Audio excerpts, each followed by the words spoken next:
these were the cities which were the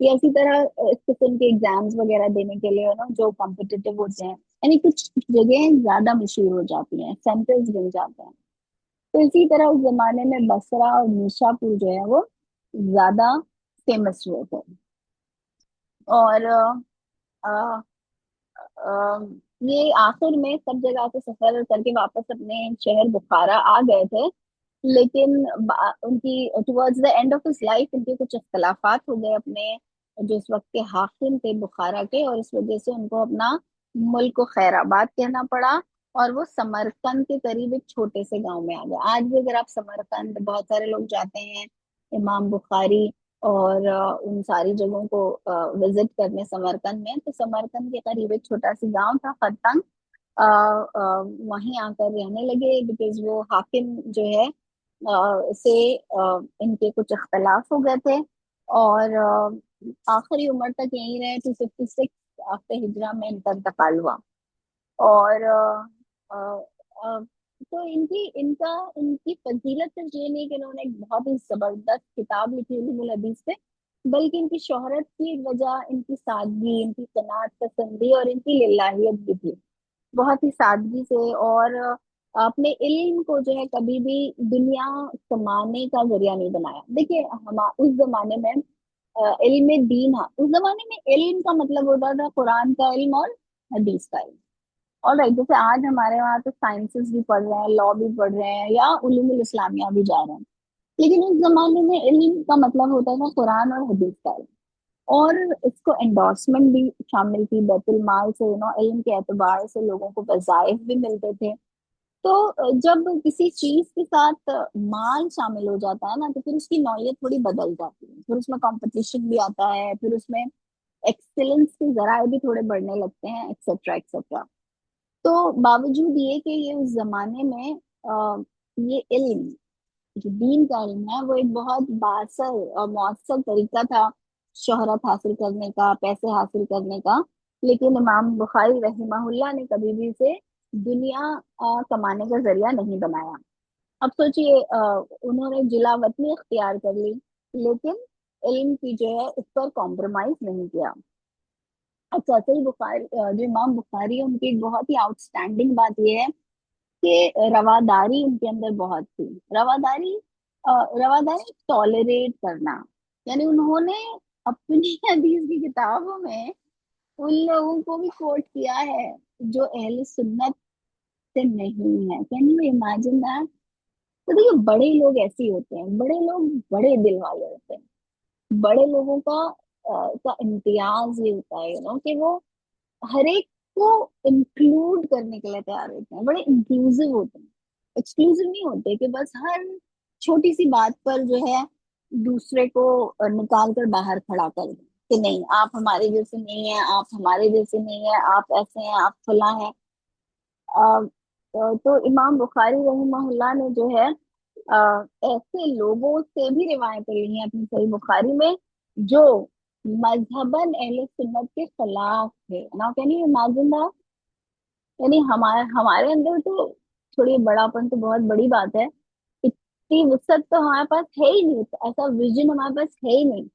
تو اسی لیے پھر اللہ رب العالمین ایسے ہی لوگوں کو اتنی بڑائی نصیب کرتا ہے دنیا میں، جو جو جسے ہم کہیں گے انصاف کا دامن جو ہے وہ نہیں چھوڑتے ہیں ہر حال میں. اب یہ جو ہے ہزارہ طلباء نے جو ہے ان سے درس لیا ہے. اور ان کی مجلسیں یا تو مسجد میں ہوتی تھی یا ان کے گھر کے صحن میں ہوتی تھی. صحیح بخاری کے علاوہ بھی امام بخاری رحمہ اللہ نے جو ہے کتابیں لکھی ہیں. تقریباً 21 کتابیں تو ایسی ہیں جو لسٹڈ ہیں، اور دے آر سو انارمس. یعنی ہر جو ڈفرینٹ سائنسز اور علوم الاسلامیہ کی وہ ساری کے ساری جو ہے اس میں سما سما آ گئی ہیں. تو 21 تو ایسی ہیں جو ابھی بھی جیسے موجود ہیں، ورنہ بہت ساری جو کلاسیکل بکس ہوتی ہیں وہ اکثر اور بیشتر ضائع ہو جایا کرتی ہیں. تو یہ تھی امام بخاری جن کی کتاب کو ہم لوگ آج بھی پڑھتے ہیں. صحیح بخاری کو دیکھ کے ہم خود بھی بڑے اطمینان سے ہو جاتے ہیں کہ اچھا یہ صحیح بخاری کی حدیث ہے. تو ایک کانفیڈنس سب کو ہے صحیح بخاری کے کلیکشن پر. اور اس کا نام ہے الجامع الصحیح المسند من امور رسول اللہ وسننہ و ایامہ. تو انشاء اللہ تعالی یہ تھی صحیح بخاری. اب ہم آتے ہیں دوسری صحیح. اب اس کی بھی شہرت اتنی ہے صحیح مسلم کی کہ جب بھی صحیح بخاری کا نام آتا ہے تو اس کے ساتھ ہی صحیح مسلم کا بھی نام آ جاتا ہے, اور ان دونوں کے مجموعے کو صحیحین کہا جاتا ہے.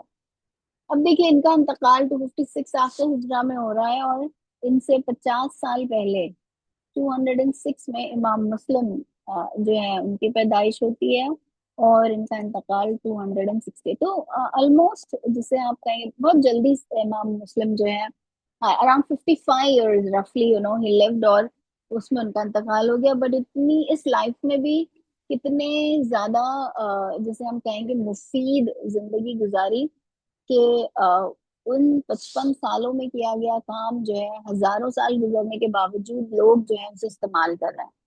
اللہ تعالیٰ ہمیں بھی مفید بنائے ہمارے اسلاف کی طرح. اللہ تعالیٰ ہماری زندگیوں کو میں بھی برکت دے, ہمارے کاموں میں برکت دے, اور اللہ رب العالمین ہم سے بھی ایسی خدمت لے دین کی جو ہمارے لیے صدقہ جاریہ بن جائے.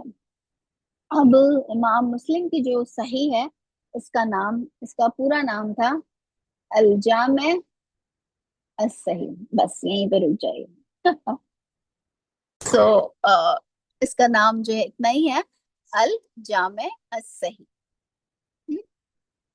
اور آپ لوگوں کو the voice is clear, right? جی.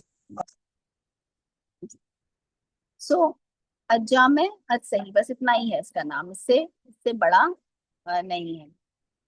یہاں ہم دیکھتے ہیں کہ امام بخاری نے جس طرح سے کام کیا کہ اپنی ایک اصول و ضوابط مقرر کیے, امام مسلم نے بھی جو ہے قریب قریب ایسا ہی ایک بہت ہی اسٹرنجنٹ کام اپنی کتاب کی تالیف کے وقت کیا. انہوں نے یہ کیا کہ ان کا جو معیار تھا وہ چند باتوں میں امام بخاری رحمہ اللہ کے معیار سے بھی زیادہ سخت تھا. اور ان دونوں کتابوں کی جو افادیت ہے اس کا اندازہ آپ اس سے لگائیں کہ اگر ایک حدیث ان دونوں کتابوں میں موجود ہو تو پھر اسے ہم کیا کہتے ہیں, متفق علیہ, ہے نا. اب امام مسلم صحیح مسلم جو ہے, اگر انہوں نے تقریباً 3 لاکھ حدیثیں جمع کی تھی, لیکن اس میں سے صرف 4000 ایسی ہیں جن کا انہوں نے انتخاب کیا. اب دیکھیے جب آلریڈی امام بخاری کی یہ کتاب تیار ہو چکی تھی تو امام مسلم کے پیش نظر کیا بات تھی کہ انہوں نے اس کتاب کی تالیف کا کام کیا. تو وہ کہتے ہیں کہ میرے کچھ اسٹوڈنٹس نے مجھ سے درخواست کی کہ میں صحیح حدیثوں کا ایک ایسا مجموعہ تیار کر دوں جس میں بلا تکرار حدیثوں کو جمع کر دیا, یعنی ریپیٹیشن نہ ہو جس میں حدیثوں کا, ایک ایسا مجموعہ تیار ہو. تو پھر اس بات کو ذہن میں رکھتے ہوئے امام مسلم نے اس کتاب کی تالیف کا کام شروع کیا. اب اس کا ایک جن مشائخ سے انہوں نے اپنی حدیثیں یہاں جمع کی ہیں, اور ان سے تو ڈیفینیٹلی بالمشافہ یعنی خود جا کے ملاقات کی, لیکن ساتھ ہی ساتھ جب انہوں نے اپنی پوری کتاب لکھ دی تو اس دور کے جو اسکالرس تھے علوم الحدیث کے, ان کے سامنے پہلے یہ اپنا مجموعہ رکھا, اور ان سے اسے جو ہے انڈورسمنٹ سے زیادہ ان کی نظروں سے جو ہے گزروایا تاکہ وہ بھی اسے چیک کریں, وہ بھی اسے دیکھیں. یعنی صرف ایسا نہیں ہوا کہ انہوں نے کام کیا اور پریزنٹ کر دیا, بلکہ اس زمانے کے جو اسکالرس تھے حدیث کے, علم الحدیث کے, ان کے سامنے اپنے کام کو پیش کیا تاکہ اس میں مزید احتیاط جو ہے وہ پیدا ہو جائے. تو ابو زرع جو ہے اس زمانے کے مشہور محقق تھے, اور ان کے سامنے جو ہے اور جو جرح و تعدیل اور علل, دیکھیے جرح تعدیل یہ بھی علوم الحدیث کی اصطلاحات میں ہم پڑھ کر آئے ہیں. علت ایک بہت ہی چھپا ہوا ڈیفیکٹ ہوتا ہے حدیث میں، جس کا علم جو ہے وہ مشکل سے ہوتا ہے. تو ابو ذرا جو ہے وہ اس فن کے ماہر تھے، علل کے. تو ان کے سامنے رکھا کہ آپ ان حدیثوں کو جو میں نے اپنی کتاب میں جمع کیا ہے، اس میں کوئی علت تو نہیں پائی جاتی، آپ جو ہے یہ دیکھیں. اور جب انہوں نے کسی ایسی حدیث کی نشاندہی کی تو امام مسلم نے اس حدیث کو اپنی کتاب سے نکال دیا. تو ان کی اس کتاب کو لکھنے، اس کی تالیف میں تقریباً 15 سال جو ہے امام مسلم کو لگا ہے. اب امام مسلم کی جو یہ صحیح ہے، اس کی ایک دوسری خصوصیت اس کا مقدمہ ہے، اس کا جو انٹروڈکشن ہے، فورورڈ ہے، جس میں جرح و تعدیل کے جو اصول ہیں ان کی، اور جو اصول الحدیث کی جو پرنسپلز ہیں انہیں اس میں جو ہے بہت اچھی طرح سے سمجھایا گیا ہے. اور امام مسلم کے اس مقدمے کو پڑھنے کے بعد یہ بھی پتہ چلتا ہے کہ اس زمانے میں علوم الحدیث کس حال میں تھی، کس طرح سے حدیثوں کا علم ایک بہت امپورٹنٹ علم بھی تھا، بٹ ساتھ ہی ساتھ کیسے ضعیف اور موضوع حدیثیں بھی جو ہیں وہ عام ہوتی جا رہی تھیں. اور صحیح مسلم نے اپنے صحیح میں ان احادیث کو جگہ دی ہے جن کے راوی نہایت ہی حافظ اور ضابط ہوں، اور ثقہ جو ہے وہ تسلیم کیے جاتے ہوں. اور اس کی اہم بات یہ ہے کہ اس میں منقطع اور تعلیقات نہیں ہیں. منقطع یا جس میں کوئی جسے ہم کہیں گے کہ ایک ایسی حدیث ہے جو رفع تک یا مرفوع نہیں ہو، تو ایسی حدیثوں کو انہوں نے نہیں رکھا ہے. پھر وہ راوی کا نام، اس کی کنیت، اس کا صفت، اس کے نسب میں اگر کوئی اختلاف ہو تو اسے بھی جو ہے وہ اپنی کتاب میں بیان کر دیتے ہیں. اب چونکہ انہوں نے اسٹوڈنٹس کو ذہن میں رکھ کے اس کتاب کو ترتیب دیا تھا، اس لیے یہ کتاب سمجھنے کے لیے زیادہ سے زیادہ آسان بنائی ہے انہوں نے. آ, آ, اب امام مسلم کی بھی بہت ساری صحیح مسلم کی بھی بہت ساری شرح لکھی گئی ہیں. اور امام نووی نے تو اس کی تخریجات، مستخرجات جو ہوتے ہیں، مستخرج کسے کہتے ہیں؟ مستخرج حدیث کی اس کتاب کو کہتے ہیں جس میں اس اسکالر کے بیان کی ہوئی جو سندیں ہیں، جو اس کے اصول ہیں، ان کو پیش نظر رکھا گیا ہو، لیکن ان حدیثوں کو اس میں شامل کیا گیا ہو جو ان کے مجموع، جیسے امام مسلم نے اپنے کچھ اصول و ضوابط بتائے تھے. اب ہو سکتا ہے یا تو یہ حدیثیں ان تک پہنچی نہیں تھی یا بعد کے لوگوں کو ملی، تو انہوں نے اس اصول پہ جو پوری اتر رہی تھی تو اس کو ایک کتاب کی شکل میں جو محفوظ کر دیا، وہ اسے اس کتاب کو مستخرج کہتے ہیں. تو صحیح مسلم کے جو مستخرجات ہیں اس کی تعداد 8 ہے. امام نووی نے اس کی تعداد 8 بتائی ہے. اسی طرح اس کی 15 جو اصحاب کشف الظنون ہے انہوں نے بتائی ہیں کہ اس کی بھی 15 شرحیں لکھی گئی ہیں. اور اردو زبان میں اس کے تقریباً 10 الگ الگ ترجمے جو ہیں وہ ہو چکے ہیں. اب امام مسلم جو ہے ان کا پورا نام مسلم بن حجاج بن مسلم بن برد ہے. اور ان کی جو کنیت ہے یہ ہے ابو الحسین. اور ان کا جو لقب تھا وہ ساقر الدین ہے.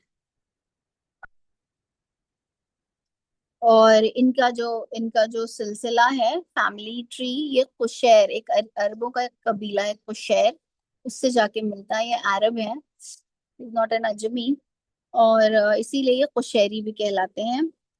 اور 206 آفٹر ہجری میں یہ نیشا پور میں پیدا ہوئے، خراسان. جیسے کہ میں نے آپ کو بتایا کہ یہ تو اسی مرکز میں ہی پیدا ہوئے جہاں پہ علوم و فنون کا دورہ تھا. اور بڑے بڑے جو اسکالر تھے اس زمانے کے، امام زہینی اور امام راہویہ، یہ سارے کے سارے وہاں موجود تھے. امام مسلم کی زندگی کے جو ابتدائی دور ہیں اس کے بارے میں بہت زیادہ معلومات نہیں ملتی. صرف اتنا پتہ چلتا ہے کہ 12 سال کی عمر سے انہوں نے علوم الحدیث کا حصول، اس کی تعلیم جو ہے وہ شروع کر دی تھی. اور صرف نیشاپور ہی میں انہوں نے جو ہے علم حاصل نہیں کیا، بلکہ اس زمانے میں جہاں جہاں علم کے مراکز تھے وہاں وہاں جو ہے وہ گئے ہیں. عراق اور حجاز اور مصر، ان سارے علاقوں کا سفر کیا، اور جو وہاں کے اسکالرس تھے ان سے حدیثیں جو ہے اس کا علم حاصل کیا.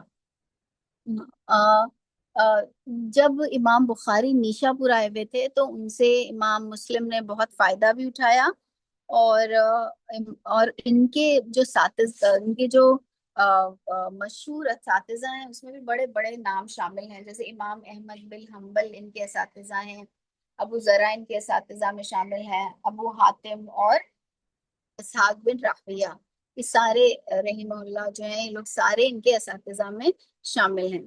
اب ان کے ڈیفینیٹلی بہت ہی برائٹ تھے، بہت انٹیلیجنٹ تھے. اور ان کے جو کانٹمپرری یا ان سے جو بڑے لوگ تھے وہ بھی امام مسلم سے روایت کرنے میں ذرا بھی شرماتے نہیں تھے، کیونکہ he himself had become an authority, in his young age. اور ان کی وفات کا واقعہ حالانکہ تھوڑا سی آ، آ، آ، جسے میں کہوں گی آئی ڈونٹ نو دلچسپی، ان کی دلچسپی حدیث کی کتابوں میں اس کو ظاہر کرتا ہے کہ ایک ایک مرتبہ وہ ان کی ایک مجلس میں بیٹھے ہوئے ہیں، کلاس میں بیٹھے ہوئے ہیں، جہاں لوگوں نے ان سے ایک حدیث پوچھی جو ان کو یاد نہیں ہے. اب وہ گھر آئے اور اپنے اپنے گھر میں جو حدیثوں کا ذخیرہ تھا اس میں اس حدیث کو تلاش کرنا انہوں نے شروع کیا. اب ایسا ہوا کہ پاس میں ہی ان کے ایک ٹوکرا رکھا ہوا تھا، کھجور کا ایک ٹوکرا رکھا ہوا تھا. اب وہ حدیثیں تلاش کرتے کرتے اتنے منہمک ہو گئے اور اس ٹوکرے سے کھجوریں نکال نکال کر جو ہے وہ کھاتے جاتے تھے. اب انہیں پتہ ہی نہیں چلا کہ انہوں نے کتنی کھجوریں کھا لی. اور بعد میں نے نا دس بیکیم اے ریزن سے جو ہے ان کی طبیعت بہت زیادہ خراب ہو گئی، اور آ، وہ میں نے نا ان کی موت واقع ہو گئی. اور 55 ایئرس کی عمر میں آ، نیشاپور میں ان کا انتقال ہوا. اس کے قریب ایک جگہ ہے مصر آباد، وہاں پر انہیں سپرد خاک کیا گیا. امام مسلم جو ہے علم الحدیث کا تو کام کیا ہی کیا انہوں نے، لیکن اس کے علاوہ بھی انہوں نے بہت ساری کتابیں لکھی ہیں. ایٹ لیسٹ 20 کتابوں کی جو فہرست ہے وہ ابھی بھی موجود ہے، جس میں آ، جس میں آپ کو نہ صرف اصول الحدیث کے کتابیں ملیں گی، بلکہ آپ کو فقہ کے اوپر ملیں گی، آپ کو مشائخ کے مناقب کے بارے میں ملے گی، آپ کو اوہام طبقات، یہ ساری جو الگ الگ جانرز ہیں ان سب پر آپ کو امام مسلم کی جو ہے تحریریں مل جائیں گی. یس، نیشا پور. سو یہ نہیں، نیشا پور ہے، نیشا پور. میں نے میشا لکھ دیا کیا؟ نیشا پور ہے. بہت فیمس، آپ نے نام دیکھا ہوگا نا، نیشا پور یہ لکھا ہوا ان اگر آپ محات الکتب میں جائیں. So I think here we stop today's class. انشاءاللہ تعالی جامع ترمذی کا، سنن ابو داود کا اور سنن نسائی کا جو ہے پھر ہم انٹروڈکشن اگلے کلاس میں دیکھیں گے. انشاءاللہ اللہ رب العالمین سے دعا ہے کہ یہ درخشاں ستارے جنہوں نے علوم الحدیث اور علوم الاسلامیہ کی ترویج اور اس کی تعلیم میں اپنی زندگی کا بہترین حصہ جو ہے وہ لگایا، اللہ ان کی کوششوں کو قبول فرمائے. اللہ ان کے درجات کو بلند کرے. اللہ رب العالمین ہمیں بھی ہمارے اسلاف کے نقش قدم پہ چلنے والا بنائے. اللہ تعالیٰ ہمارے اندر بھی علم کے لیے شوق اور ذوق پیدا فرمائے. اللہ تعالیٰ ہمارے دلوں میں بھی اس کی عبادت کا ذوق دے، اور ہمیں ایسا علم حاصل کرنے والا بنائے جو نفع بخش ہو، جو اللہ کے وہاں قبولیت کے درجے کو پہنچے، اور ہماری اولادوں کو اللہ رب العالمین مسلمان اور نبی اکرم صلی اللہ علیہ وسلم کی امتیوں میں کاؤنٹ کرے. اور قیامت کے دن بھی ہمیں آپ صلی اللہ علیہ وسلم کی امتیوں میں ہی شامل کر کے اٹھائے، آمین ثم آمین۔ وآخر دعوانا ان الحمد للہ رب العالمین، جزاک اللہ و شکرا، سبحان اللہ بحمدہ، سبحانک اللہم نشہد ان لا الہ الا انت نستغفرک و نتوب الیک، وآخر دعوانا ان الحمد للہ رب العالمین، جزاک اللہ و شکرا۔